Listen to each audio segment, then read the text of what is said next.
Guys, this is Buck. Got the Westinghouse I Gen2500. I caught this one on sale. I wanted the model without carbon monoxide detection, and ended up getting one with it. Don't really have time to try to swap it out or get the right one for my next trip. I have a generator box that this goes in, the exhaust directs away. The issue with the carbon monoxide model, again, if you need it as a safety feature, get it and get that model. But everything's directed safely away from me. Middle of the night, if a little bit of wind blows a little bit of carbon back up in the box, trips the sensor, 2 o'clock in the morning, I'm having to get back out and restart the generator to have air conditioning. My personal use, I'm not really concerned with it. I have carbon monoxide detectors in the areas that I'm actually going to be in. Did some Google searching, couldn't really find any good breakdown of how to bypass or get rid of this, even though there's a lot of people asking the question, it seemed like.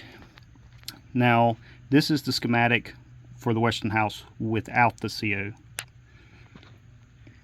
And this is the one with it. Everything was exactly the same except the CO part. And there's two sections that it ties in back into the generator. One is where that engine on-off switch is, and then the other going back to the windings for the DC on the motor.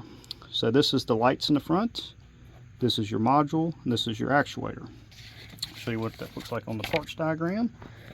So that is 19.4 and the 23.2. 19.4 is the CO modulator, 23.2 CO flame out actuator. So it wasn't that too hard to pull everything apart. You got 6 screws. Don't forget your 2 in the very bottom there. There's in the casing, there's either bolts that's going to go this way or that way as the casing goes around. There's 6 bolts for that exhaust cover. And then there's 3 10mm bolts that go across the bottom here. You pull it back open. This is going to be your module. This is going to be your actuator. If you unplug this, it will still kill the motor. This is the key, but since I got it apart, I'm just going to go ahead and unplug both of them.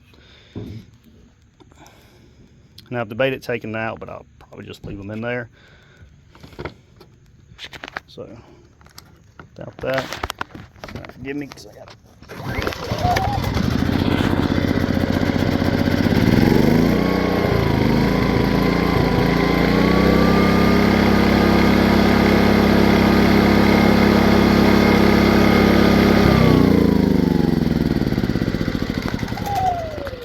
So everything works and functions. I'm going to put the case back together. And again, if you have a fuel injected model, maybe a totally different ball game, but hopefully this helps somebody out. Again, be smart. Carbon monoxide's nothing to play with, so do have some type of detector to kind of alert you on that. I think that's a better idea than the generator shutting off, because the generator can be perfectly fine and have no carbon monoxide near it, but if it's blowing back in the house and getting pulled in through the window, this would never shut down. But again, carbon monoxide would be where you are. So just be smart about it. Hope y'all have a good one. If y'all have any questions or anything, post or feel free to comment. And I'll probably do a diagram here in just a second. So if anybody electrical gurus want to look over that, there you go. Quick thing I forgot to, for the disassembly, underneath the cover here, there is a little pin that you have to slide out and push back in. Don't forget that and be trying to rip your cover apart there.